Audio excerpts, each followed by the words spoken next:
The dying man's breath came in shallow rasps, each one a battle against the Montana cold that had settled into his lungs over 62 years.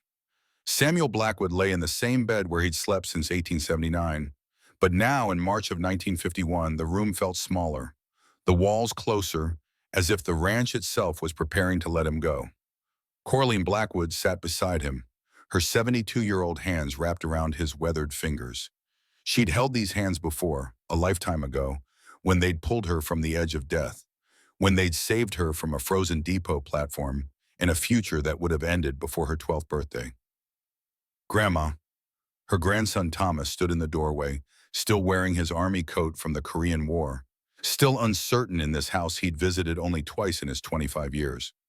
Why do you call him Dad when everyone knows he wasn't your real father? Cora didn't look away from Samuel's face. The gray eyes that had once been steel sharp now clouded with morphine and memory. She'd been waiting for this question, waiting 62 years to tell the whole truth. Because family isn't blood, Thomas. That's the first lesson your grandfather taught me. Let me tell you about the night I nearly died, and about the man who refused to let that happen. She took a breath, and the years fell away like snow from a shaken branch. December 24th, 1889. 9:47 at night. Coraline May Dalton counted the coins for the fourth time, spreading them across the frozen depot bench with fingers that had gone white at the tips. $1.14. The numbers didn't change no matter how many times she arranged them, didn't magically multiply into the $3.50 her Uncle Vernon had promised the ticket master. The thermometer nailed to the depot wall read 24 degrees below zero. The mercury had stopped, falling an hour ago, trapped at the bottom of the glass tube like her hope. She pulled her father's pocket watch from inside her mitten, the only warm thing left in the world. Waltham Gold Hunter, 1882 model. Worth $35 to someone who had buyers. Worth everything to a girl whose father's hands had wound it every morning for 7 years. The metal caught starlight just enough to show the engraving on the back. Letters she couldn't read, traced by fingertips 1,000 times until the grooves felt like home. For Samuel Blackwood, partner in all things, J.D., her father had meant to give this watch to someone named Samuel, someone who, according to Uncle Vernon, had died 3 years ago. Just another lie in a house built from them. The oil lamp above her head flickered twice, then surrendered to the dark. The depot master had left at 9:30, apologizing with words that meant nothing. Ain't no prepaid nothing, girl. Ain't no train tonight, neither. Temperature at 24 below. A human body loses heat 25% faster than at zero. Without fire, without shelter, without hope, survival time drops to 2, maybe 3 hours. Coraline knew none of these numbers. She only knew that her fingers had stopped hurting, which meant something worse than pain had begun. She tried to remember the morning, tried to hold on to the moment Uncle Vernon's hand had clamped around her wrist, his breath sour with last night's whiskey and this morning's rage. You think I feed you for free 6 months of your worthless mouth at my table. Time to earn your keep elsewhere. The paper he'd shoved into her coat pocket crinkled against her ribs now. She could read none of it, but she'd memorized his voice reciting the words. Prepaid ticket to St. Catherine's Orphanage. You owe me $340 for food, medicine, schooling.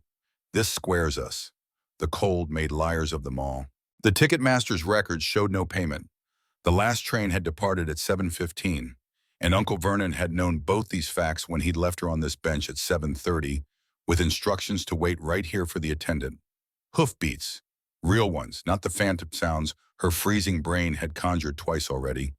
Real hoofbeats, crunching through snow, getting closer, accompanied by the heavy breathing of a large animal pushing through drifts. Coraline tried to call out. Her jaw wouldn't work right, muscles locked tight against the cold that had invaded every cell. She managed a sound that might have been help or might have been nothing at all. The kind of noise that dies 10 feet from your mouth in air this frozen.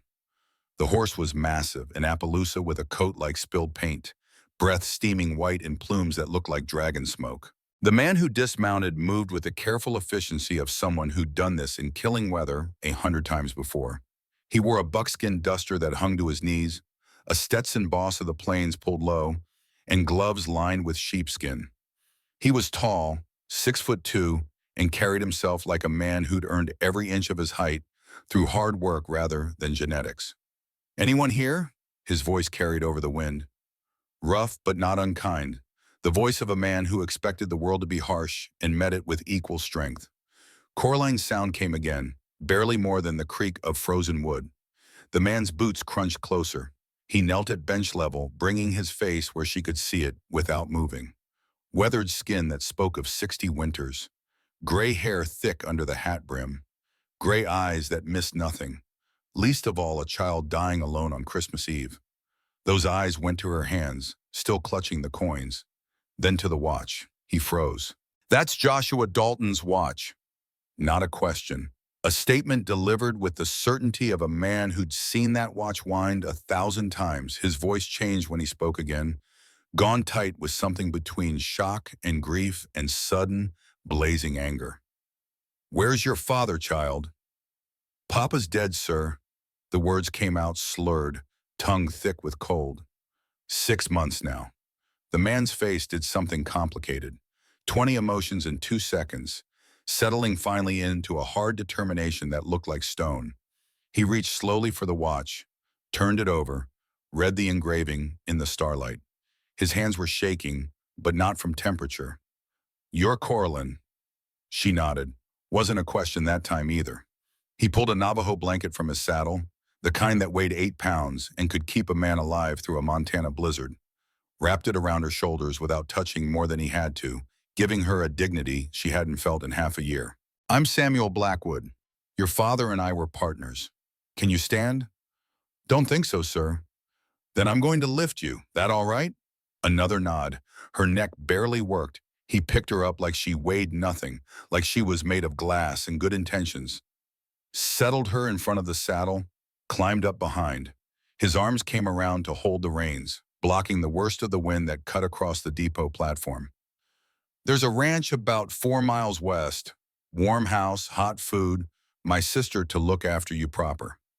He touched his heels to the horse's sides.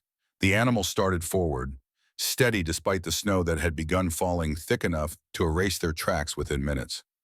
"What were you doing out here alone?" "Uncle Vernon brought me, sir. Said he was sending me to St. Catherine's Orphanage in Helena. Said there was prepaid fare, but there wasn't." "No, there wasn't." Samuel Blackwood's voice had gone cold as the wind. Not angry cold, but the cold of a man making calculations. The cold of someone adding numbers that didn't balance and reaching conclusions that required action. "Your uncle left you here to freeze." Not a question that time either. They rode in silence, broken only by wind and hoofbeats and the creak of leather. Coraline felt warmth seeping through the blanket, through her bones, pulling her towards sleep that might have been death if she'd stayed on that bench 20 minutes longer. She fought the sleep, tried to stay present, tried to understand why Uncle Vernon had lied about so many things. About the prepaid ticket, about Samuel Blackwood being dead, about Papa owing money to everyone in Helena. "Uncle Vernon said you were dead, Mr. Blackwood." The words fell out of her half-frozen mouth like stones. "Said Papa owed you money. Said nobody survived." Samuel's chest went rigid behind her. The horse kept walking, but something in the man's breathing changed. "Vernon told you I was dead." "Yes, sir. Said Papa owed you for the mine. Said there wasn't anybody left who cared." "Your uncle lied to you, Coraline. I'm not dead. Your papa didn't owe me 1 red cent. We were partners, 50-50 on everything. When Joshua sold his half of the Silver Bell before he passed, I paid him $18,000 cash. No debt, no owing." The silence that followed held enough weight to crush mountains. Samuel understood now. Vernon had told Coraline that her one potential savior was dead, ensuring she'd have no hope, no alternative, no choice but the orphanage or the depot bench. And Vernon had known that no train would come, had known the depot master would close at 9:30, had known that a child left alone in 24 below would not survive until morning. 25 minutes later, the ranch house blazed with lamplight, windows glowing gold against the darkness like something from a fever dream. The building was larger than any home Coraline had seen. 2 stories of ponderosa pine with smoke rising from 3 chimneys. The door opened before they reached it. A woman in her 50s, gray hair pulled back tight, face sharp with intelligence and immediate concern. Sam, what in God's name? This is Joshua Dalton's daughter. He dismounted, lifted Coraline down with the same glass careful gentleness.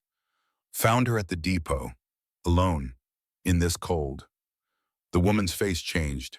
Sweet, merciful heaven. Bring her inside. Miguel, hot water and broth, now. The warmth hit like a wall when they crossed the threshold. Coraline's skin burned where the heat touched, the dangerous kind of burning that meant real damage trying to heal. The woman, Sam's sister, peeled off the frozen coat with efficient gentleness, wrapped quilts around her instead. I'm Beatrice Blackwood. You're safe now, sweetheart. Her hands checked out her Coraline's fingers and toes, testing for frostbite with the practiced touch of someone who'd done battlefield medicine. Can you feel this? Yes, ma'am. Good, that's very good. She kept working, rubbing circulation back into frozen limbs with a methodical patience that spoke of years doing exactly this kind of emergency care.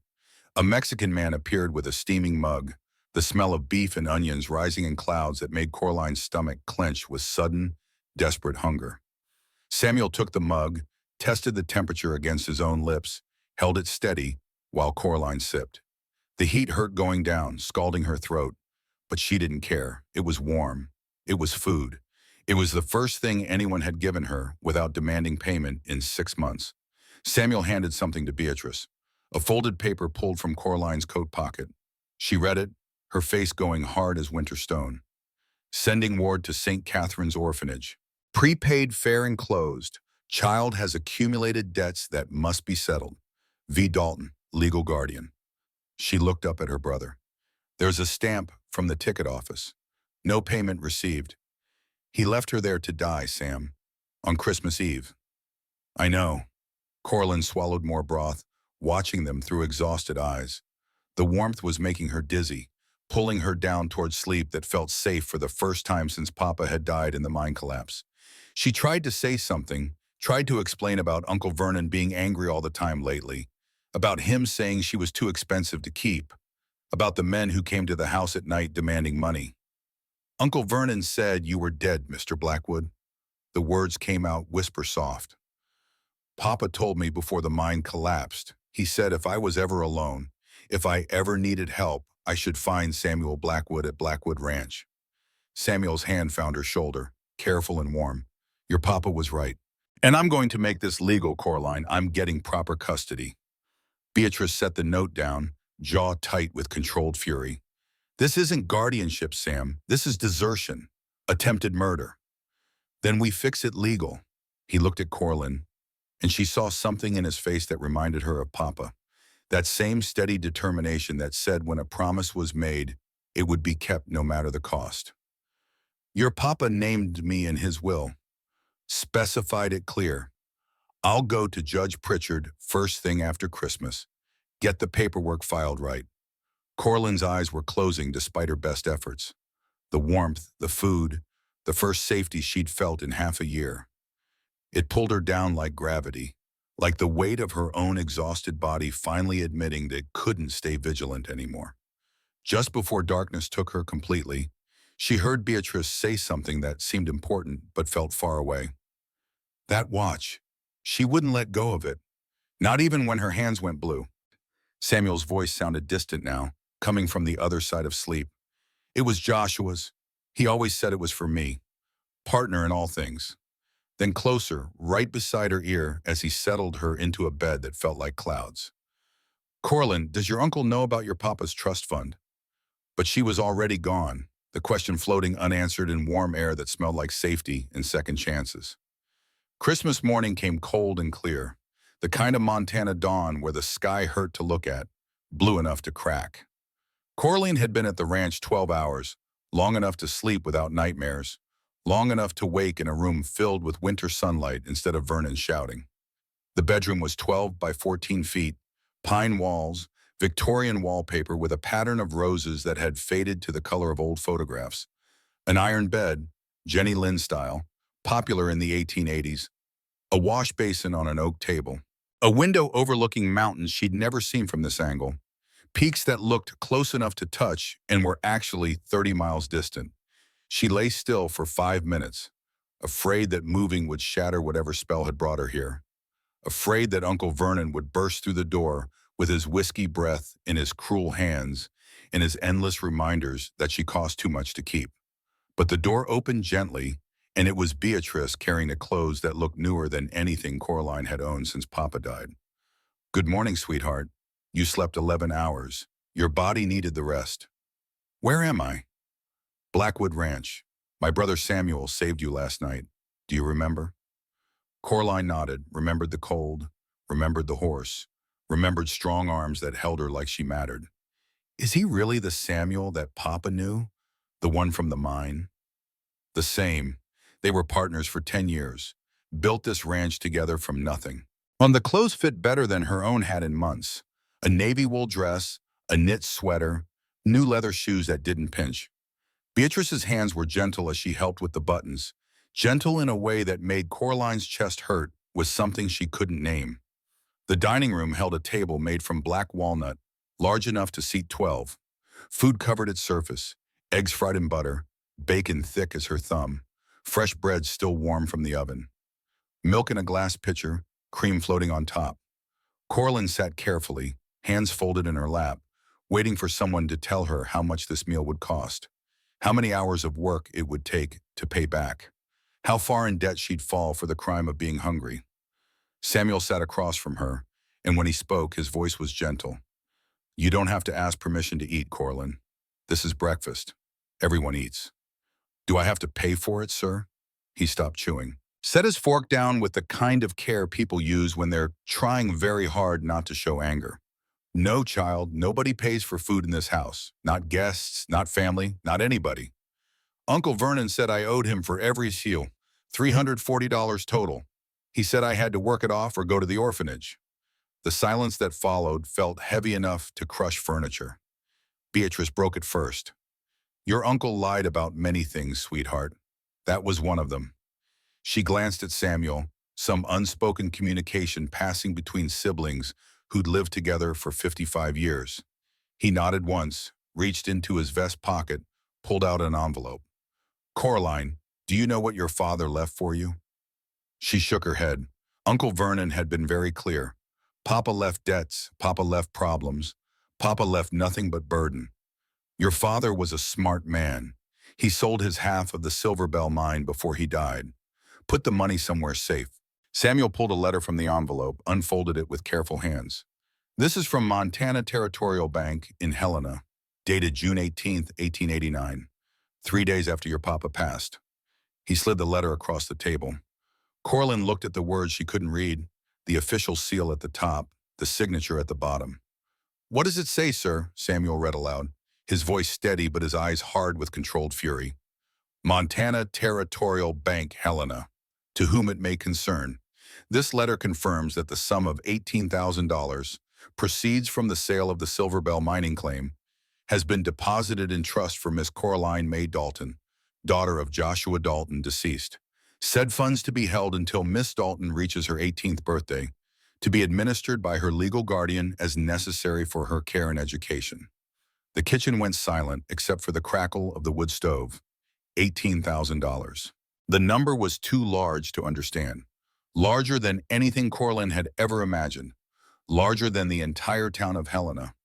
"I don't understand," she whispered. "Your papa sold his mining claim before he died. Set the money aside for you, for when you are grown." Samuel's jaw worked like he was chewing something bitter. "But until you're 18, your legal guardian controls that money, can withdraw it for your care and education." Miguel Santos stepped into the room then, the ranch foreman, 42 years old with weathered brown skin and eyes that had seen enough of the world to recognize evil when it wore a family name. "Vernon's been waiting for the right moment to drain that trust fund dry, boss. The whole town knew about his gambling, about the debts to Silas Drummond, the loan shark who runs the back room at the Silver Dollar Saloon. $600 owed with interest compounding weekly." "He tried to steal from me?" Coraline's voice came out small, confused. "But I'm his family." "No, child." Beatrice's voice was gentle but firm, the kind of gentle that doesn't hide hard truths. "He tried to murder you. When you couldn't figure out how to steal quietly, He decided to let you freeze and collect the money anyway as your grieving uncle, the only family member left. The words hung in the air like smoke from a gun barrel. Coraline felt something crack inside her chest. Not her heart, which had already learned to expect cruelty, but some last small piece of hope that maybe Uncle Vernon had cared, just a little, just enough. Why, Mary? She looked at Samuel with eyes that had seen too much for 11 years. Why would he do that? Because $18,000 is more than most men see in a lifetime, Coraline. And some men, when they look at that kind of money, they stop seeing anything else. They stop seeing family. They stop seeing children. They just see numbers that could save them from their own mistakes. Samuel stood, walked to where she sat, knelt down so his eyes were level with hers. He didn't touch her, didn't invade her space, just looked at her with those gray eyes that had seen wars and winters, and now were seeing her like she was something that mattered. Coraline, I made a promise to your father. If anything happened to him, I'd look after his family. I couldn't save him from the mine collapse, but I can save you from Vernon. I'm going to fight for legal guardianship. It won't be easy. Vernon's blood kin and Montana law favors that, but we're going to treat. What if the judge says I have to go back? Then we appeal. And if that doesn't work, we find another way. But Coraline, I want you to understand something right now, right here at this table. You are not going back to that man, not while I'm breathing. She believed him, not because of the words, which were the kind of promises adults made and broke every day, but because of the way he said them, the way his voice didn't waver, the way his eyes held hers without looking away. Can I stay here until the judge decides? You're staying here regardless. This is your home now. But Uncle Vernon is my legal guardian. Doesn't he get to say? Not while you're under my roof. He can file paperwork. He can hire lawyers. He can make noise. But until a judge orders otherwise, you're staying right here where you're safe. Miguel cleared his throat from the doorway. Boss, you should know. Doc Garrett's coming by this afternoon. Beatrice asked him to do a full medical examination for the court records. Samuel nodded. Good. We document everything, every piece of evidence we can gather. The day passed in a strange dream. Dr. Garrett arrived at 2 o'clock, a 65-year-old man with kind eyes and steady hands. He examined Coraline with professional thoroughness in front of Beatrice, documenting everything with the careful precision of someone who knew these notes might be read in court. Frostbite damage, he said, touching the white patches on her toes. Months old. 3, maybe 4. These weren't treated properly when they occurred. Uncle Vernon said doctors cost too much. Dr. Garrett's jaw tightened. He wrote that down, too. When did you last have a full meal? Before yesterday, I mean. Coraline thought about it. There had been stew on Thanksgiving, but Uncle Vernon had eaten most of it, leaving her with broth and 2 small pieces of potato. Thanksgiving Day, sir, but not much.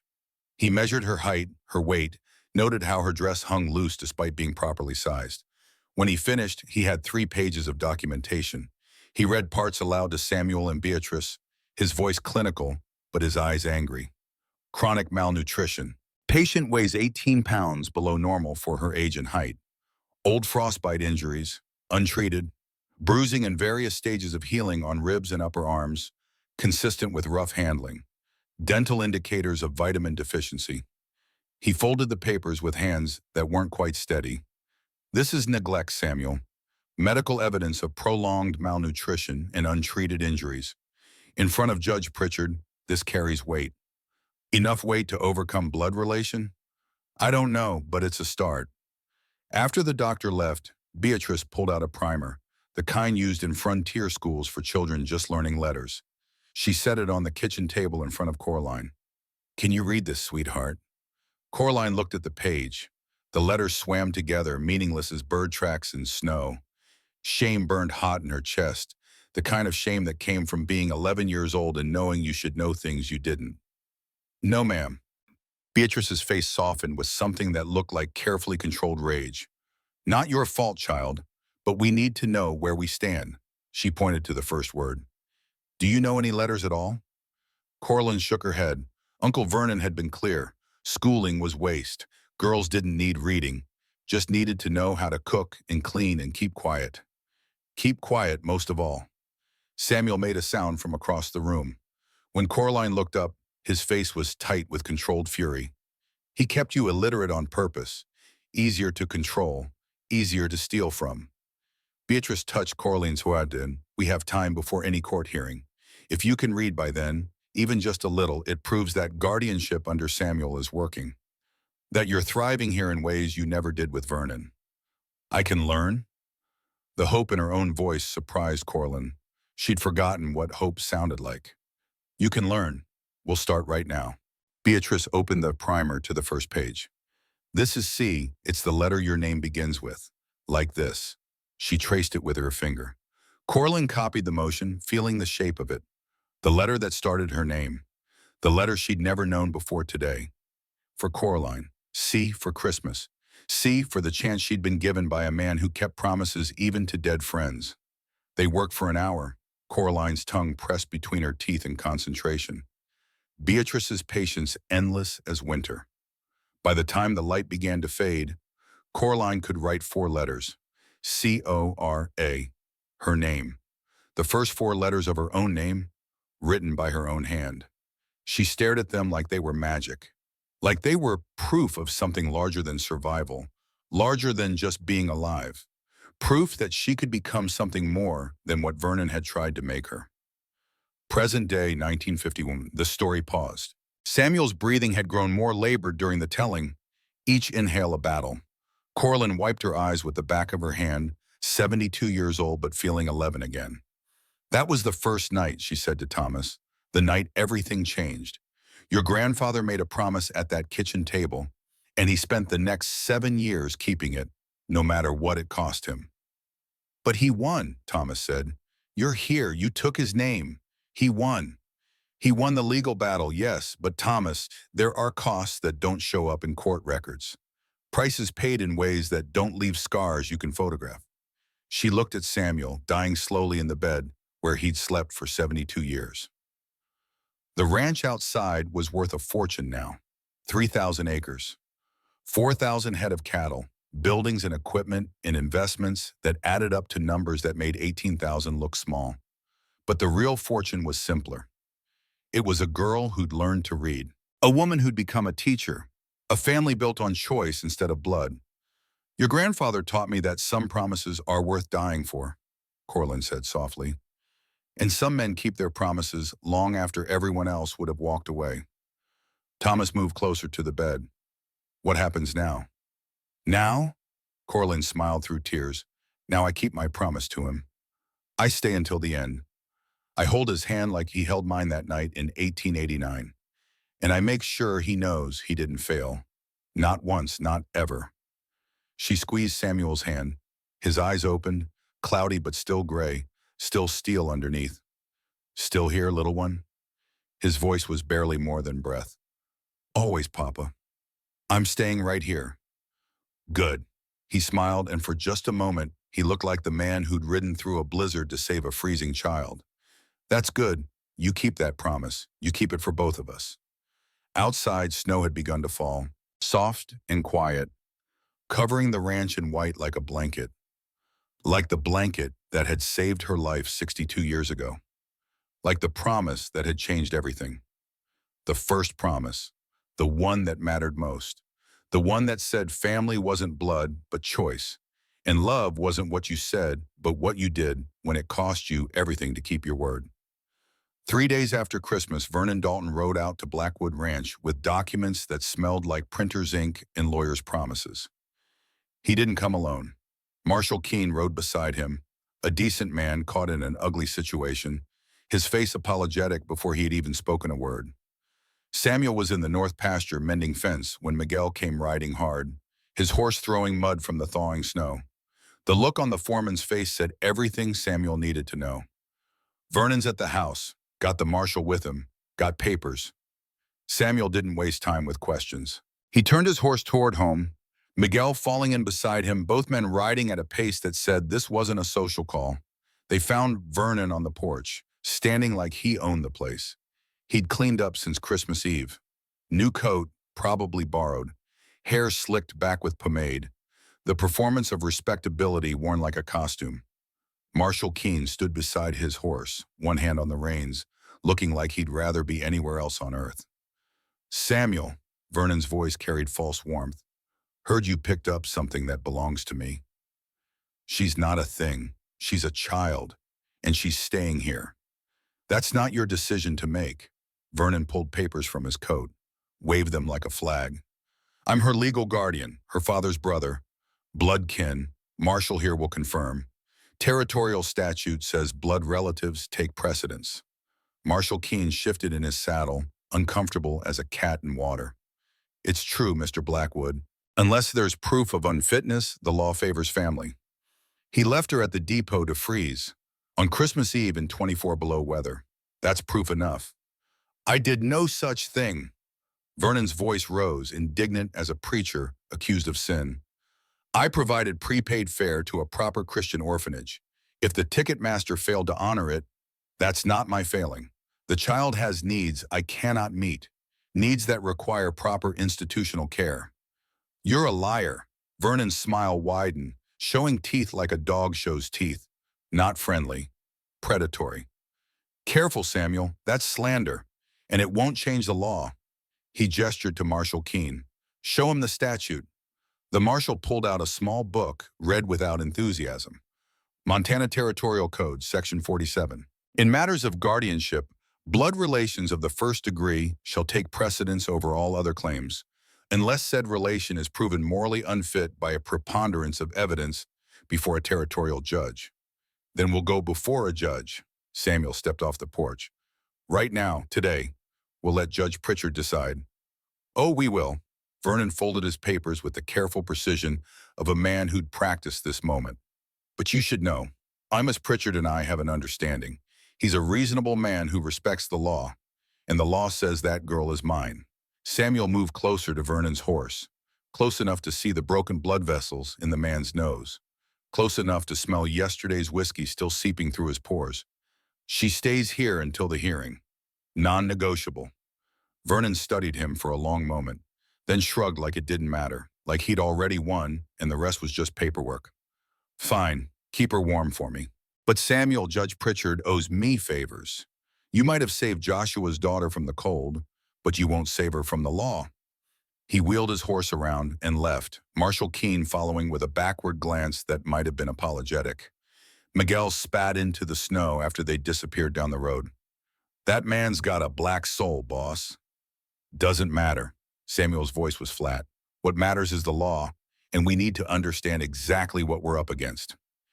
Inside the house, Beatrice was unpacking Coraline's carpet bag, the small battered case Vernon had left at the depot. Most of it was empty, packed with the kind of carelessness that spoke volumes. A spare dress 2 sizes too small, a hairbrush with half the bristles missing, and at the bottom, wrapped in oilcloth like it mattered, a sealed envelope. Beatrice turned it over, read the return address. Her face went pale as January frost. Sam, you need to see this. He took the envelope, broke the seal, pulled out the letter inside, started reading, stopped, read it again. Sweet Jesus. What is it? Miguel moved closer. Samuel's hand was shaking. He read aloud, his voice flat with shock. Samuel's hand was shaking. He read aloud, his voice flat with shock. The bank confirms $18,000 from the Silver Bell sale, held in trust until Coraline turns 18, under Vernon's guardianship. The kitchen went silent except for the crackle of the stove. $18,000. Beatrice said it like a prayer or a curse. Vernon knows about this. Miguel's voice was certain. Has to. That's why he kept her after Joshua died. That's why he didn't send her to an orphanage 6 months ago. Samuel looked at the letter again, seeing the date. June 18th, 1889. 3 days after Joshua died. The postmark showed it had been delivered to Vernon's address on June 20th. He's known for 6 months. Kept her in his house, feeding her scraps, letting her freeze, all while planning how to access this money. And when he couldn't figure out how to do it quietly, Beatrice's voice was tight with fury, he decided to abandon her. Let her freeze, collect the money anyway as her grieving uncle, the only family she had left. The back door opened. Doc Garrett came in without knocking, the way old friends do, stamping snow from his boots. He stopped when he saw their faces. What happened? Samuel handed him the letter. The doctor read it, his weathered face going grim. Vernon filed something this morning.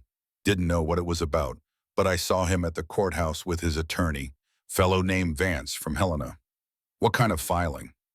Petition to liquidate the trust fund. Claims Coraline accumulated debts under his care. Medical expenses, schooling costs, room and board.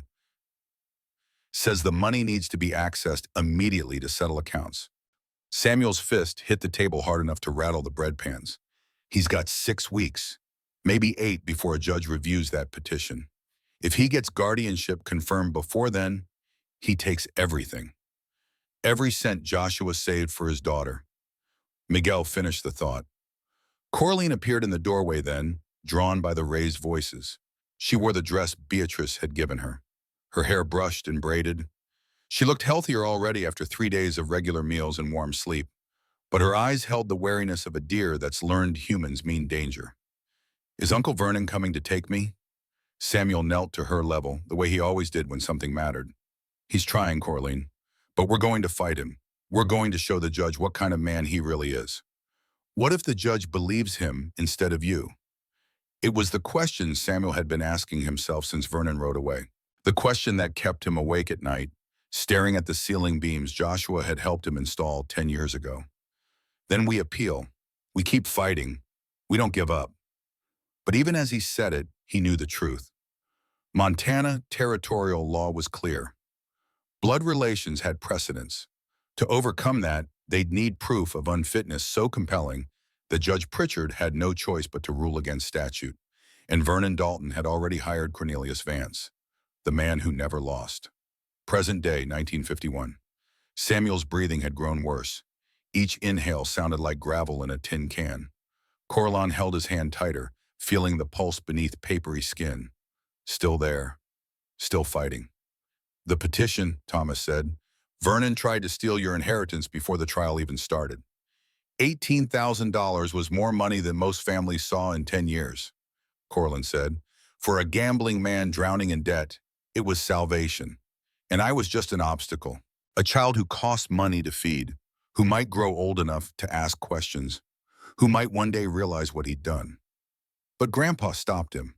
Not yet, not in that moment. First, we had to survive what came next, the silent war, the kind that doesn't use guns but can kill you just as dead. She took a breath, remembering. The memory still sharp after 62 years. Your grandfather taught me something important in those weeks. He taught me that sometimes the hardest battles aren't the loud ones. They're the quiet ones. The ones where people smile to your face while sharpening knives behind their backs. January 1890. The first Sunday after New Year's, Samuel brought Coraline to church. First Presbyterian, Helena. White clapboard building with a bell tower that could be heard for 3 miles on quiet mornings. It was a mistake. Samuel knew it within 5 minutes of arriving. But backing down wasn't in his nature, and teaching Coraline to hide felt like admitting shame they didn't own. They walked up the church steps together, Samuel in his Sunday suit, dark wool that still smelled faintly of cedar, from the chest where it spent 50 weeks a year. Beatrice beside him in a dress that had been fashionable 15 years ago and didn't care. Coraline between them wearing the navy dress Beatrice had made over, holding Samuel's hand like it was an anchor. The whispers started before they reached the door. That's the Dalton girl, living out at Holloway's place. The name was wrong, but the venom was right. Just the 3 of them. Bachelor raising a child. It ain't natural. Inside, Reverend Patterson was already 10 minutes into his sermon. They slipped into a back pew. The Reverend's eyes found them, paused, then continued with his text. But something in his tone had shifted, sharpened. The family is the bedrock of Christian society. His voice carried through the packed room. Father, mother, children, bound by blood and blessed by God, we must honor the natural order. Respect the bonds that tie us to our kin. Beatrice's face went hard as flint. The sermon continued in that vein for 20 minutes. Blood ties, family loyalty, the sacred duty of caring for one's own relations. Every word felt aimed like an arrow at the back pew. When they finally stood for the closing hymn, Coraline could feel eyes on her back like physical weight, judgment made manifest in sidelong glances and pursed lips. The exodus afterward was worse. People clustered in tight groups, conversations stopping when Samuel approached. Merchants who'd always nodded to him now found reason to look elsewhere. Margaret Henderson positioned herself directly in their path.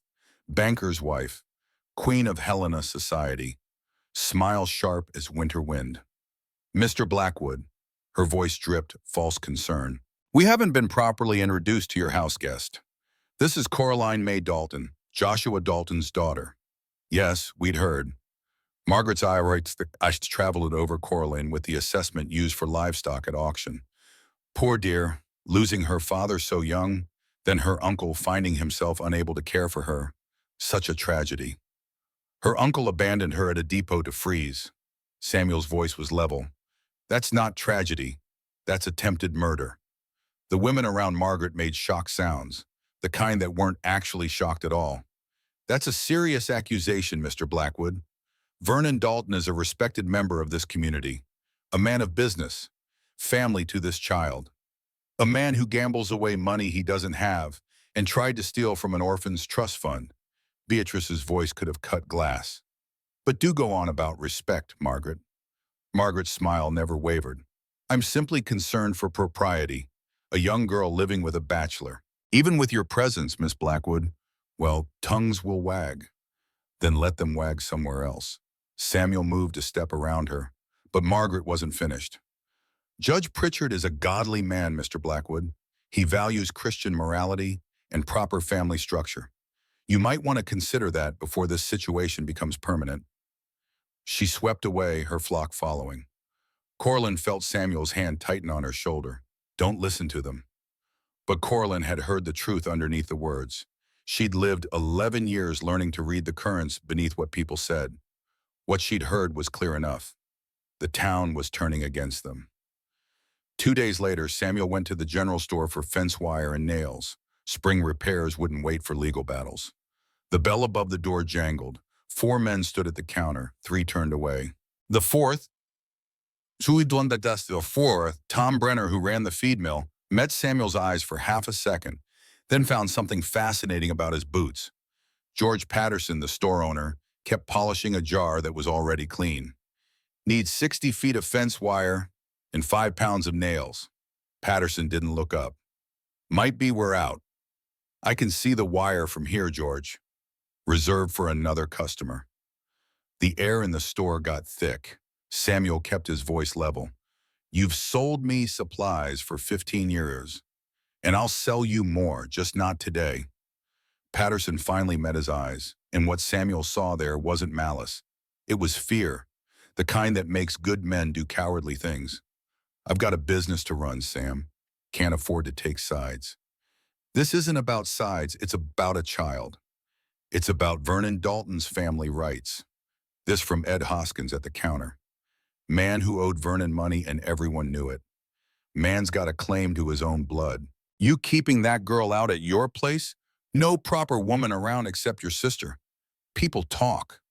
Let them. Judge Pritchard listens to what people say. Ed's voice carried the smugness of a man repeating someone else's argument. Respectable folks have concerns.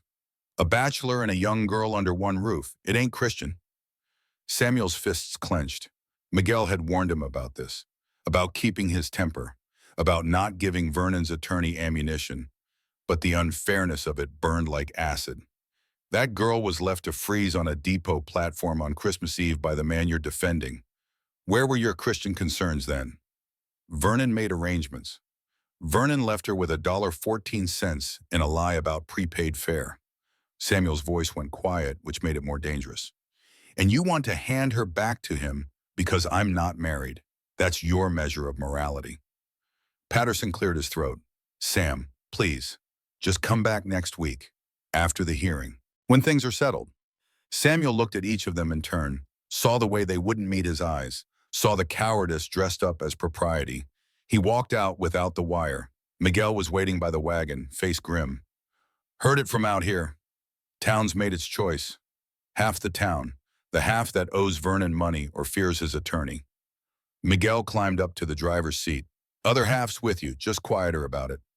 They rode in silence for a mile. Then Miguel said what they'd both been thinking. Boss, there's something you should know. Folks are saying things about why a rich man would fight so hard for a girl who's not his blood. Saying maybe your interests aren't pure. Maybe you're after that trust fund yourself. Samuel didn't respond, couldn't trust his voice. I know it's horseshit, Miguel continued. Anyone who knows you knows it, but Vance will use it. Will paint you as a wealthy bachelor with questionable motives. Make it sound dirty when it's the cleanest thing I've ever seen a man do. That night, Samuel stood on the porch long after dark, staring at the mountains he couldn't see but knew were there, thinking about reputation and law and the gap between what was right and what was legal. Beatrice found him there near midnight. You're going to freeze. Wouldn't be the worst thing that I've survived. She stood beside him, silent for a long moment. They're turning the town against you. I know. Vance is good at this. Character assassination. Making good men look like predators. Making rescue look like opportunism. I know that too. Then why are we still fighting? Why not take Coraline and leave? Go to California where Vernon can't reach. Start over where nobody knows the history. Samuel was quiet for so long, Beatrice thought he might not answer. Then, because I made a promise to Joshua. Because that little girl deserves to see her uncle answer for what he did. And because running teaches her that when things get hard, you disappear. I won't teach her that. I won't.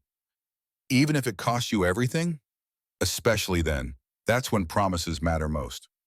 Inside, Coraline sat at the kitchen table with a candle burning low and a piece of paper in front of her.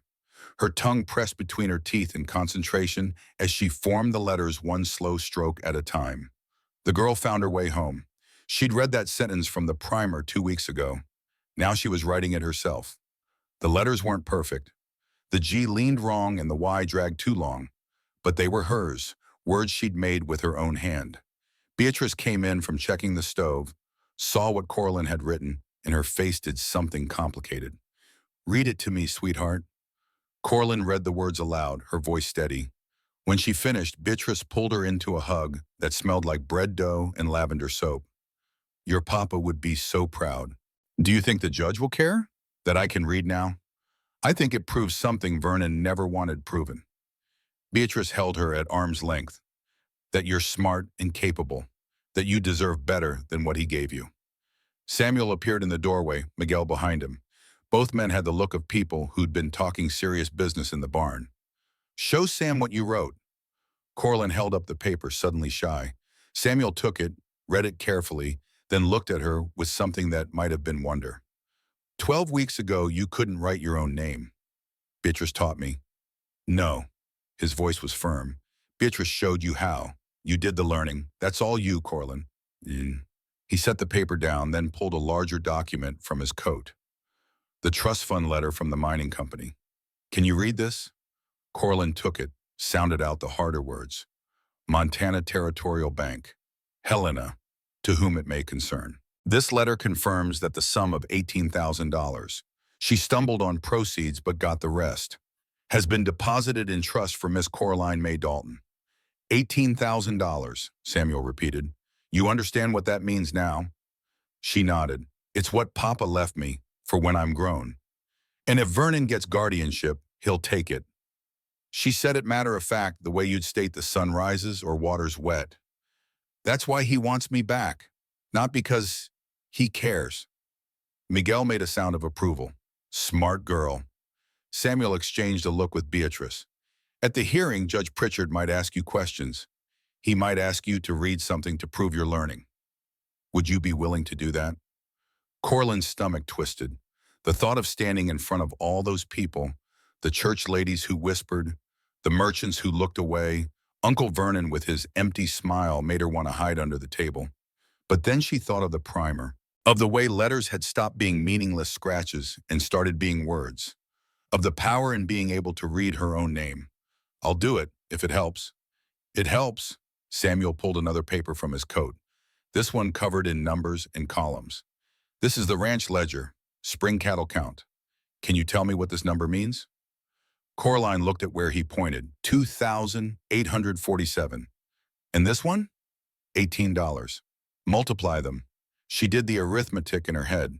Miguel had been teaching her figuring along with the Spanish. $51,246. Exactly. Samuel's voice held quiet pride. That's the ranch's liquid equity. Proof that I'm financially stable enough to provide for you. Vernon's attorney is going to claim I'm not fit, that I'm just a bachelor with no experience raising children. These numbers say different. Beatrice had been working on something at the counter. She came back with a folder, opened it to show careful charts tracking Coraline's progress. Dates, lessons completed, reading level assessments, 12 weeks of documented improvement. This shows guardian fitness. Vernon kept you illiterate for 11 years.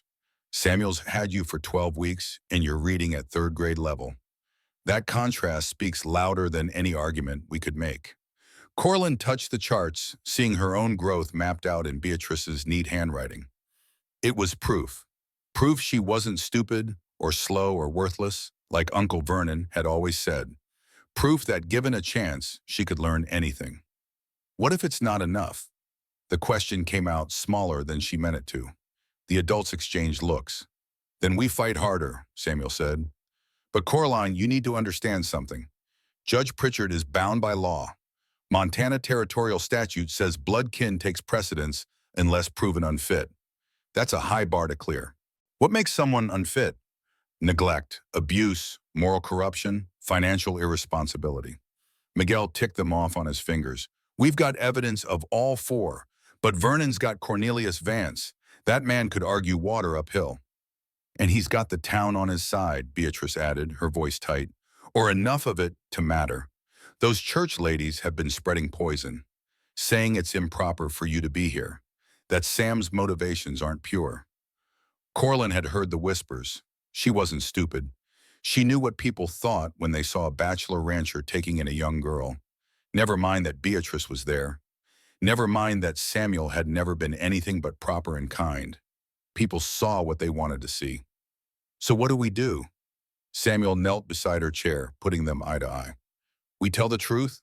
We show the evidence. We prove that you're thriving here in ways you never did with Vernon. And we trust that Judge Pritchard cares more about your welfare than what the gossips think. And if he doesn't, Samuel's face was grim, then I'll figure something else out. But Coraline, I want you to know something. Your papa was my partner, my friend. The day he died in that mine collapse, I made myself a promise. If anything happened to him, I'd look after his family. I failed to keep him alive. That wasn't your fault, Coraline interrupted. Maybe not, but I can keep this promise. His hands were steady on her shoulders. I won't let Vernon take you. I won't let him steal your future. Whatever it costs, whatever I have to do. You're staying here. That's a vow. Coraline threw her arms around his neck, holding tight. He smelled like leather and horse and the tobacco he sometimes smoked in the evening. He smelled like safety. Thank you, she whispered. When she finally pulled back, Beatrice was wiping her eyes with her apron, and Miguel was looking studiously at the ceiling. All right, Samuel's voice was rough. Get some sleep. We've got work tomorrow. But as Coraline climbed the stairs to her room, she heard the adults talking low in the kitchen, heard the worry they'd kept hidden from her, heard Samuel say something that made her blood run cold. If this goes wrong, I don't know what we'll do. Vernon's got the law. He's got Vance. He's got the town turning against us. We're fighting with both hands tied. She pressed her hand against the pocket watch in her nightstand drawer. The one thing Uncle Vernon hadn't managed to take. The engraving was worn smooth, but she traced it so many times she knew every curve by heart. For Samuel Blackwood, partner in all things. Papa had trusted him, had known somehow that if anything happened, Samuel would do the right thing. That would have to be enough. Present day 1951. Those weeks were the hardest, Coraline said. Watching your grandfather fight a battle he couldn't win with fists or money. Watching him hold his temper while people said terrible things. Watching him smile at me every morning like everything would be fine. Then standing on that porch every night, wondering if he'd made a promise he couldn't keep. Samuel's eyes had closed again, his breathing shallow, but his hand squeezed hers once. Still there, still listening. He never showed me how scared he was, she continued. never let me see the doubt. That's the kind of man he was. Strong enough to be gentle, brave enough to be patient, wealthy enough to know that some things can't be bought. Thomas moved closer. But something changed. Something turned the tide. Yes, Corlin smiled through tears. Something we didn't know existed. Something hidden in plain sight for 7 years, waiting for the right moment to change everything. She looked at the pocket watch on the bedside table. The same one, 62 years later. Your grandfather always said that Joshua Dalton was the smartest man he'd ever known. And in the end, that's what saved us all. Not money, not lawyers, but a smart man's final insurance policy, hidden where only the desperate would think to look. The 5th week of waiting brought a thaw. Not just in the weather, though the January ice had begun surrendering to February mud, but in the careful distance Corlin had maintained between herself and hope. She was learning to believe that safety might be permanent, that warmth might last, that the man who'd saved her life might actually win the fight to keep her. She was learning, but she hadn't learned yet. Not completely. That's why when Beatrice called her into the parlor on a gray afternoon with the kind of voice that meant something important, Coraline's first thought was that Vernon had won, that the judge had decided, that she'd have to pack the small bag again and return to the house that smelled like whiskey and cruelty. But Beatrice held the pocket watch. Not just held it, studied it with the intensity of a jeweler examining a stone for flaws. Sweetheart, how long have you had this watch? Papa gave it to me the week before he died, made me promise to keep it safe, said it was important. Did he say why? Corlin shook her head. Just said if anything happened to him, I should hold on to it, that it was for Mr. Blackwood, but he wanted me to keep it until the time was right. Beatrice turned the watch over in her hands.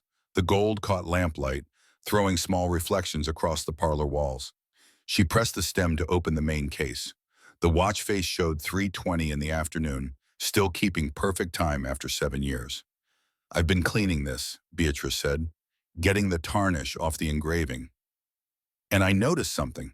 The back plate sits funny, like there's a second catch underneath. She pressed the main latch, then a spot near the hinge that didn't look like anything special. The back plate opened normally, but then a second compartment unfolded from inside, so thin that nobody would have known it existed unless they were looking for it. Inside was a piece of paper folded small and sealed with red wax. Joshua's seal, the initials J.D. pressed into wax that had gone dark with age. Coraline's heart hammered against her ribs. What is it? I don't know yet, but we need Samuel. They found him in the barn office, working through spring supply orders with Miguel.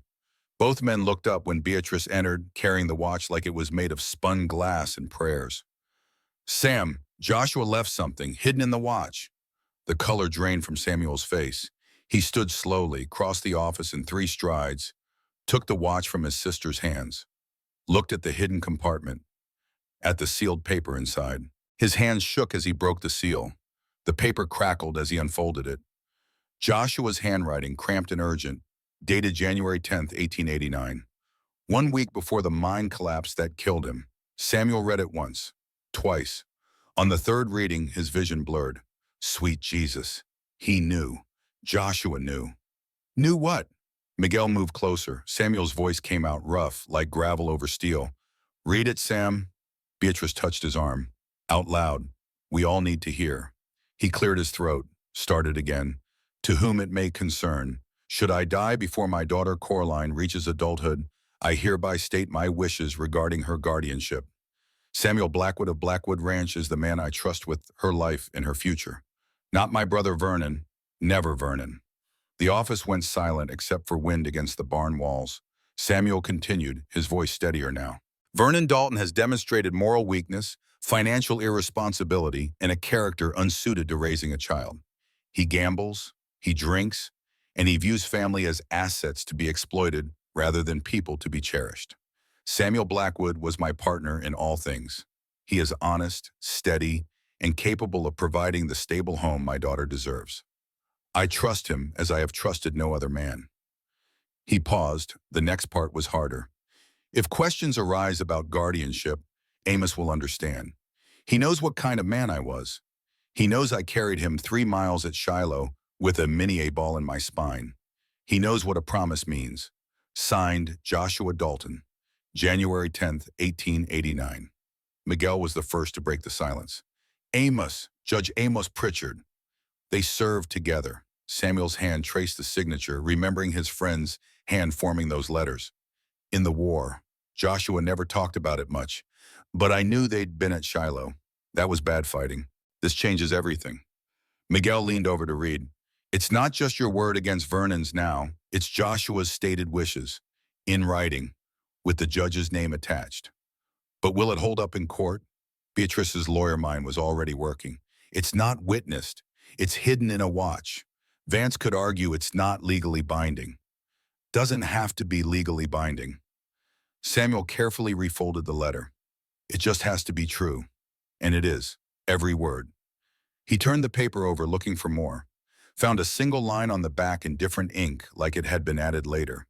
Amos knows I carried him 3 miles at Shiloh with a mini ball in my spine.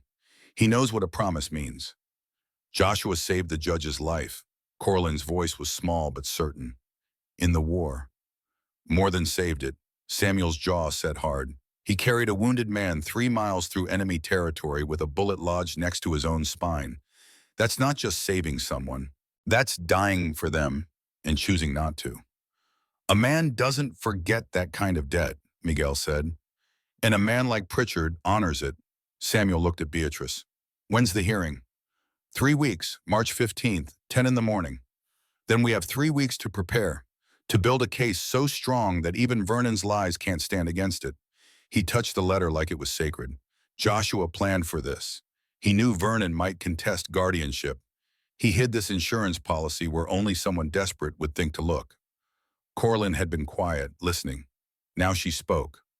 Papa told me to keep the watch safe, to give it to you when the time was right. I think this is what he meant. Samuel knelt to her level, put the watch in her hands, closing her small fingers around the gold case. Your papa was the smartest man I ever knew. And this proves it. He protected you even after death. Made sure that if Vernon tried what Joshua feared he would, there'd be evidence. There'd be truth. Will it be enough? The question hung in the cold barn air. I don't know, Samuel said, because lying to her had never been an option. But it's more than we had yesterday, and sometimes that's all you can ask for. One more piece of truth to stand on when everything else feels like quicksand. That night, Vernon Dalton came to the ranch alone. No marshal this time, no attorney, just a man with whiskey on his breath and desperation in his eyes, riding a borrowed horse through mud that sucked at hooves like the ground itself was trying to hold him back. Samuel was splitting wood for the kitchen stove when Vernon appeared at the tree line. Miguel saw him first, moved to intercept, but Samuel waved him off. Let him come. Let's hear what a desperate man sounds like when his lies start catching up. Vernon dismounted carefully, like a man who knew his balance wasn't what it should be. The clean coat from his last visit was gone. This was Vernon as he really was. Threadbare jacket, 3 days without shaving. The look of a man who'd been sleeping in his clothes and calling it good enough. Samuel, his voice tried for friendly and landed somewhere near pleading. We need to talk, man to man. We've got nothing to discuss. We do. Vernon came closer, hands out like he was approaching a spooked horse. I want to make you an offer, a way for everyone to walk away happy. Samuel didn't stop splitting wood. The axe came down with the steady rhythm of a man who'd been doing this for 40 years. Split, stack, split, stack. I'm listening. I'll withdraw my guardianship petition, sign over all parental rights.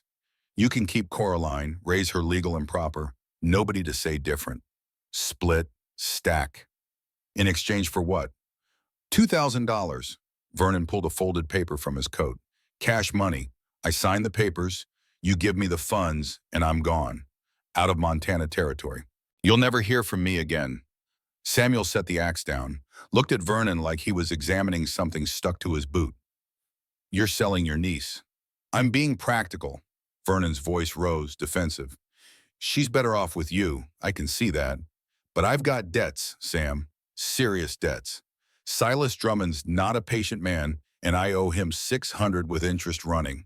He's threatening things I can't afford to have happen. Should have thought of that before you gambled. I know. Vernon's hands shook as he held out the paper. I know I'm worthless. I know I failed Joshua's daughter. But this way, everybody wins. Coraline gets a good home. You get legal custody. And I get to keep breathing. That's fair, isn't it? Samuel studied the man, saw the broken blood vessels, the shaking hands, the fear beneath the desperation, saw a coward who tried to kill a child for money, now trying to sell that same child for survival. No, Vernon blinked. What? I said no. Get off my land. But you'd win. Legal guardianship, no court battle, all settled clean. Listen to me very carefully, Vernon. That little girl up there in the house, watching us through the window, she deserves better than being bought and sold like cattle. She deserves justice. She deserves a court to hear what you did. And she deserves to see you answer for it. Vernon's face twisted. You self-righteous bastard. You think the judge will side with you? Vance has been working that courtroom for weeks. He's got half the town convinced you're unfit. A bachelor with questionable motives keeping a young girl isolated. Then let the judge decide. The judge will follow the law. Vernon's voice turned ugly. And the law says blood kin. You're nobody to that girl. Just her dead father's friend playing hero. Samuel moved then, fast enough that Vernon stumbled backward. Miguel was there instantly, hand on Samuel's arm, holding him back. Easy, boss. That's what he wants. Samuel realized Miguel was right. Vernon stood there with that sick smile coming back. And behind him at the bunkhouse window, Samuel saw movement. Someone watching. Someone ready to testify that Samuel Blackwood had assaulted Vernon Dalton the day before the hearing. Get off my land. Samuel said each word separately, clearly. Now. Vernon backed toward his horse, the smile widening. $2,000, Sam. Offer stands until morning. After that, he swung into the saddle with practiced ease of a man who'd spent more time on horses than sober. After that, you'll wish you'd taken it. Vance will tear you apart in that courtroom, make you look like a predator, make that little girl look like a fool. And when it's done, I'll have guardianship and that trust fund, and there's not a damn thing you can do about it. He rode off, swaying slightly. Miguel spat into the mud after he disappeared. That was a setup. Someone was watching from the bunkhouse. I know. If you'd hit him, they'd have testimony, use it against you at trial. I know that too. They stood in silence, watching the spot where Vernon had vanished into the tree line. Boss, you could pay it. 2,000 is nothing to you, would solve everything clean. Would teach Coraline that some things can be bought. That money solves everything. That men like Vernon get to walk away from their sins if the price is right. Samuel picked up the axe again. I won't teach her that. Some things can't be bought. Justice is one of them. Inside, Coraline had watched the whole exchange from her window, had seen Uncle Vernon arrive, had seen Samuel refuse whatever offer was made, had seen Vernon ride away angry. Beatrice found her there, hands pressed against the cold glass. What happened? Uncle Vernon tried to give me to Mr. Blackwood, like I was something to trade. You heard? The window was open a crack. I heard enough. Beatrice pulled her away from the window, sat her on the bed, the same bed where she'd slept that first night, more asleep than alive, frost still melting from her hair. Your uncle is desperate, sweetheart. Desperate men do terrible things. Mr. Blackwood said no. He could have said yes, could have paid Uncle Vernon and made everything simple. But he said no. Do you know why? Coraline thought about it. Thought about the way Samuel had stood in the mud, axe in hand, facing down a man who wanted to turn her into a transaction. Because I'm not for sale. That's right. You're not for sale. You're not property. You're a child who deserves justice, not convenience. Beatrice touched her cheek. Your grandfather, I mean your real grandfather through marriage, that we haven't done yet but will, he's fighting for something bigger than just keeping you safe. He's fighting to show you that some things matter more than money, that some promises can't be broken just because it would be easier. What if the judge doesn't see it that way? Then Samuel will appeal, and if that doesn't work, he'll find another way. But Coraline, you need to understand, he's not fighting this battle because it's easy.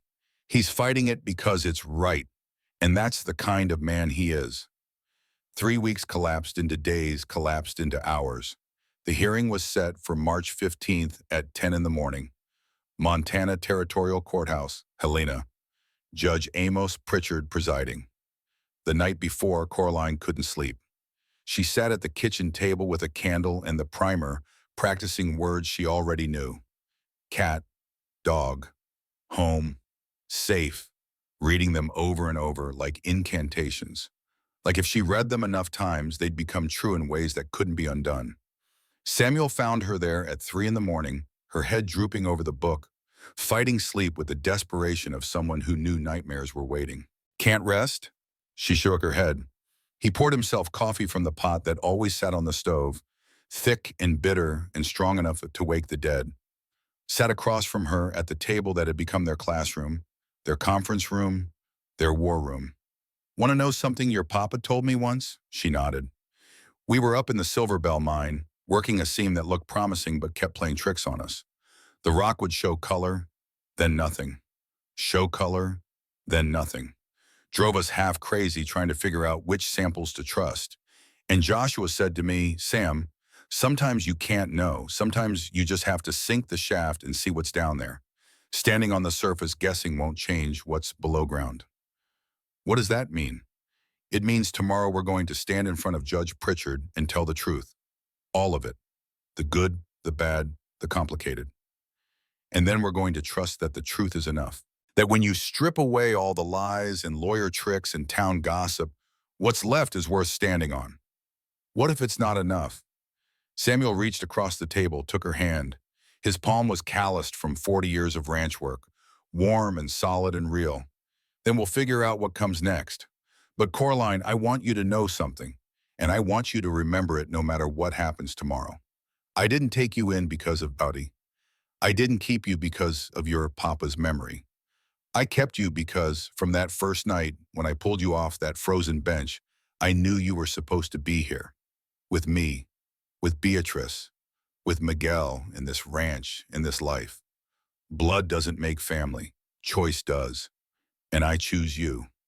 Tears ran down her face, hot against skin that had been so cold 62 years ago, hot against fear that had been frozen into her bones by 6 months of Vernon's house. I choose you too, she whispered. They sat in silence then, coffee and candlelight and the sound of wind against windows. Tomorrow would bring whatever it brought.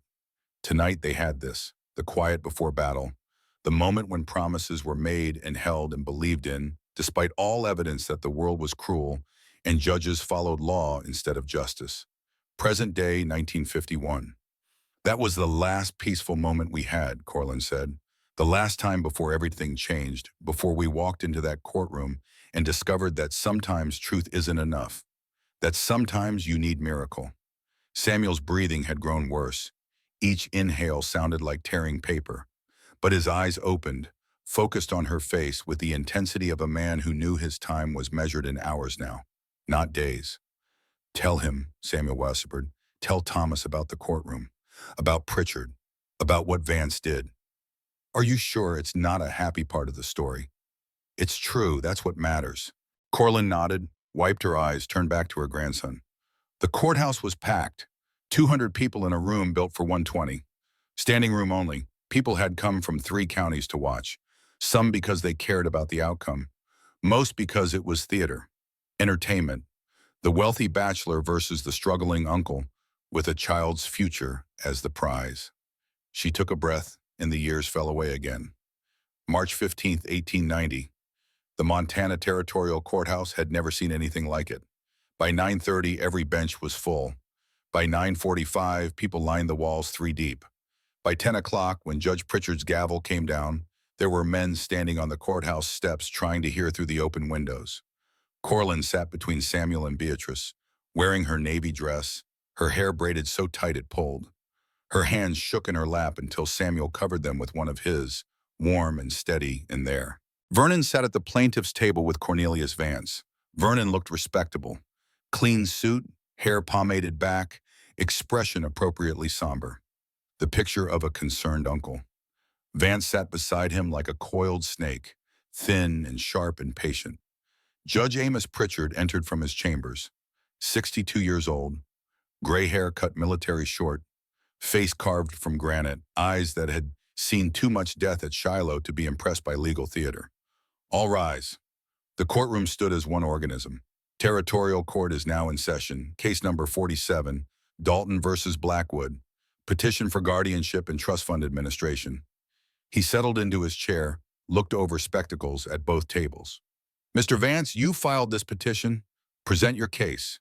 Vance stood, smooth as oil, voice like honey over steel. Your Honor, this is a simple matter of territorial law. Vernon Dalton is the blood uncle of Coraline Dalton, orphaned by her father's death 6 months ago. Under statute, blood relations of the first degree take precedence in guardianship matters. Mr. Blackwood, while well-intentioned, has no legal standing. Blackwood was named in Joshua Dalton's will, Pritchard said, a will that was never properly probated, Your Honor, and which contains guardianship language that conflicts with territorial statute. The law is clear. Blood kin takes priority unless proven morally unfit. Vance called his witnesses. First, a banker who testified Vernon had steady employment as a clerk, a minister who stated Vernon attended church regularly, 2 merchants who claimed Vernon was a man of good character, if occasionally challenged by financial circumstances. Then Vernon himself. He took the stand with hat in hands, playing the part of the grieving, overwhelmed uncle. Testified about taking Coraline in after Joshua's death, about struggling to provide for her despite limited means, about making the difficult decision to seek institutional care when he realized he couldn't give her the life she deserved. The depot incident. Vance's voice was gentle, leading. Tell the court what happened. I arranged passage to St. Catherine's Orphanage. Vernon's voice was steady, practiced. A fine institution run by good Christian women. I prepaid the fare, $3.50. Left Coraline at the depot with the ticket and clear instructions. Did you abandon her? Absolutely not. I ensured she had everything she needed.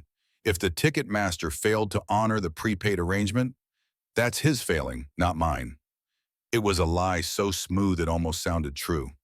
In Mr. Blackwood's current guardianship, do you have concerns? I do. Vernon's face arranged itself into worry. Samuel Blackwood is a bachelor, lives alone except for his sister, a young girl under his roof. It's not proper. People talk. And while I'm sure his intentions are good, there are questions about his fitness to raise a female child. The courtroom murmured. Pritchard's gavels came down. Order. Samuel's jaw clenched. Beatrice's hand found Coraline's other one, squeezed once, hard. Your witness, Mr. Blackwood. Samuel stood. He'd never done this before. Never cross-examined anyone. Never stood in a courtroom and tried to find truth in a tangle of lies. But he'd practiced with Beatrice, had spent nights learning how to ask questions that couldn't be dodged. Mr. Dalton, you testified you paid $3.50 for Coraline's train fare. That's correct. The ticket master's records show no such payment. We have his sworn affidavit. Samuel held up the paper. No transaction on Christmas Eve, no payment received. Vernon didn't flinch. Then he pocketed the money. That's theft, not abandonment on my part. And you left her with $1.14 in 24 below weather. On Christmas Eve, how long did you expect her to survive if no train came? Objection, relevance. Vance was on his feet. Goes to intent, Your Honor. I'll allow it. Answer the question, Mr. Dalton. Vernon's jaw tightened. I expected the arrangements I made to be honored. You gamble, Mr. Dalton. Objection, relevance. It goes to character, Your Honor, and to motive. Pritchard nodded. I'll allow it. Answer the question. I occasionally play cards for small stakes. Small stakes. Samuel pulled out the gambling markers Miguel had collected. These show $600 owed to Silas Drummond. That's not small stakes. Those are private debts. These debts came due in December, right before you left Coraline at the depot. Samuel laid out the timeline. And you filed a petition to liquidate her trust fund, $18,000 left by her father. You needed money. She had money. Convenient. That's a slanderous accusation. It's documented fact. Samuel handed the papers to the judge. The petition itself, filed January 2nd, requesting immediate access to trust funds for accumulated expenses. Pritchard read it, his face darkening. Vance tried to recover. My client was attempting to secure proper care. Your client was attempting theft. Samuel turned back to Vernon. You kept Coraline illiterate, didn't you? 11 years old and couldn't read her own name when she came to me. She's slow. She's reading at third grade level now, after 12 weeks. Dr. Garris's reports show she was deliberately malnourished and neglected under your care. Samuel laid the medical affidavit on the judge's bench. And Miguel Santos has testimony from the Silver Dollar Saloon that you attempted to borrow against the trust fund using Coraline as collateral for your gambling debts. The courtroom erupted. Pritchard's gavel came down hard. Order! I will have order! When quiet returned, Vance was on his feet. Your Honor, this is character assassination. My client's financial struggles don't negate his blood relationship or his legal rights under territorial statute. They speak to moral fitness, Pritchard said coldly, which is the statutory exception. Continue, Mr. Blackwood. Samuel called his witnesses. Dr. Garrett testified about the neglect, the malnutrition, the untreated frostbite scars. Beatrice presented her literacy charts, the dramatic improvement in 12 weeks. Miguel showed the gambling records and the attempted fraud. Then Samuel pulled out Joshua's letter. The paper crackled as he unfolded it. The entire courtroom leaned forward. This was hidden in Joshua Dalton's pocket watch, written 1 week before he died. It names his wishes for his daughter's guardianship. Vance objected immediately. Your Honor, this document is unwitnessed, not notarized. It has no legal standing. I'll decide what has standing. Pritchard's voice carried warning. Let me see it. Samuel handed over the letter, watched the judge's face as he read. Watch something pass over it like a shadow of old memory, old pain, old debt finally coming due. Pritchard looked up. Mr. Blackwood, would you ask young Coraline to approach the bench? Coraline stood on shaking legs, walked forward alone, small and brave in her navy dress. Every eye in the courtroom followed her. Can you read, Miss Dalton? Yes, sir. Read this for me. He handed her the trust fund document. Coraline took it, her voice clear and steady despite the trembling in her hands. Montana Territorial Bank, Helena. This letter confirms that the sum of $18,000 has been deposited in trust for Miss Coraline May Dalton to be held until her 18th birthday. Perfect. Pritchard's face softened. Not a single stumble. Who taught you to read? Miss Beatrice Holloway, sir. Mr. Sam helped with the numbers. And do you understand what this document means? Yes, sir, it's the money Papa left me for when I'm grown. Do you want to go back to your Uncle Vernon? The question hung in the air like smoke. Coraline looked at Vernon, then back at the judge. Her voice didn't waver. No, sir. I want to stay with Mr. Sam. He's kept his promise to Papa. He's kept me safe. Pritchard nodded slowly. Return to your seat. He waited until Coraline was back beside Samuel. Then he picked up his gavel. I've heard enough. Guardianship of Coraline May Dalton is awarded to Samuel Blackwood with all legal rights and responsibilities pertaining thereto. The gavel came down. The trust fund shall remain intact, locked in territorial bank custody under Mr. Blackwood's stewardship until Miss Dalton reaches her 18th birthday. Furthermore, Vernon Dalton is ordered to pay restitution in the amount of $1,200 for attempted fraud and is hereby enjoined from any contact with the minor child. This guardianship is permanent and final. Vernon surged to his feet. This isn't legal. You can't. I can, and I have. Marshal, escort Mr. Dalton from my courtroom. The courtroom exploded.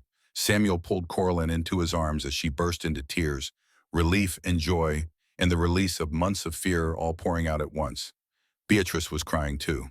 Miguel was pounding Samuel's back hard enough to leave bruises. Judge Pritchard watched them, his stern face cracking into something almost like a smile. Then he caught Samuel's eye and nodded once, a debt 27 years old, finally paid. Outside the courthouse, Vernon waited, no longer playing respectable, just angry now, raw and mean. You won, he said. Hope you're satisfied. I'm not satisfied. Coraline's safe. That's all that matters. Safe with a millionaire bachelor? People will still talk. Let them. I have legal papers and a clear conscience. What do you acquire, Vernon?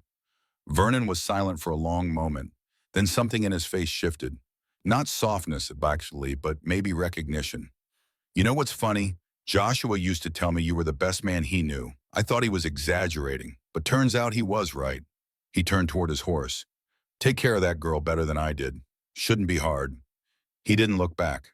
Not once. And Samuel wondered in the years after whether Vernon had ever understood what he'd thrown away. Whether in that Santa Fe boarding house, dying alone with pneumonia taking his lungs piece by piece, he'd thought of the niece he'd tried to kill. Whether regret had found him in the end. Samuel hoped it had, not for Vernon's sake, but because a man should know what his choices cost, even if that knowledge comes too late to matter. Then he rode away.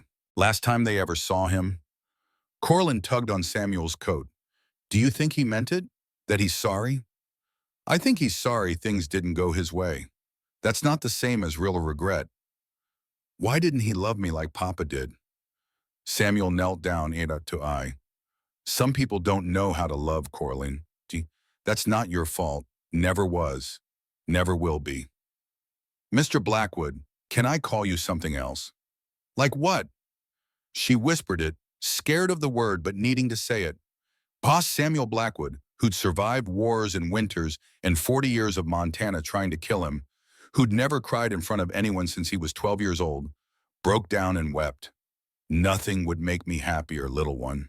Spring 1951, Samuel died 3 hours after Coraline finished the story. Died with her hand in his, Thomas standing beside the bed, and the pocket watch on the nightstand keeping perfect time after 62 years. His last words were quiet. Kept my promise, Joshua. Kept it all the way through. The funeral brought 400 people, half of Montana it seemed. Ranchers and teachers and students Coraline had taught over 40 years. People who'd known Samuel as fair, honest, and harder than coffin nails when it came to keeping his word. They buried him beside Beatrice on the hill overlooking the ranch. The same hill where he and Joshua had stood in 1879 and decided this was where they'd build something lasting. 2 weeks later, Thomas found Coraline in the ranch office, going through papers. What are you doing? Settling the estate.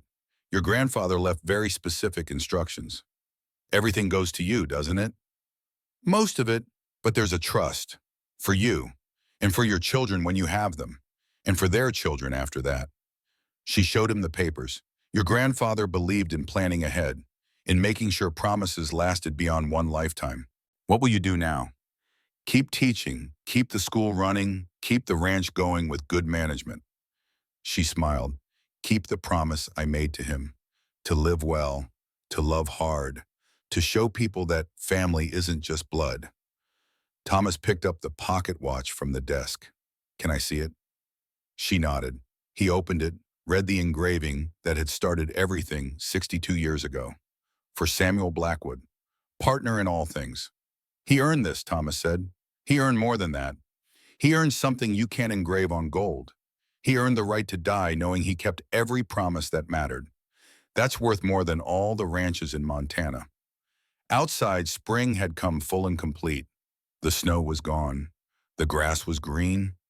New calves followed their mothers through pastures Joshua and Samuel had fenced together a lifetime ago. And on the hill where two graves stood side by side, wildflowers grew thick as hope. Yellow and purple and white, covering the ground where two men had promised each other partnership in all things and had meant it down to their bones. Some promises are worth dying for. Some men keep their promises long after everyone else would have walked away. And some girls grow up to be women who teach other children that family isn't blood, but choice. And love isn't what you say, but what you do when keeping your word costs everything you have. 10 years later, in 1961, an old woman of 82 stood at a podium in Helena, Montana. The town had grown, changed. But the courthouse was the same building where a judge had once ruled that promises mattered more than blood.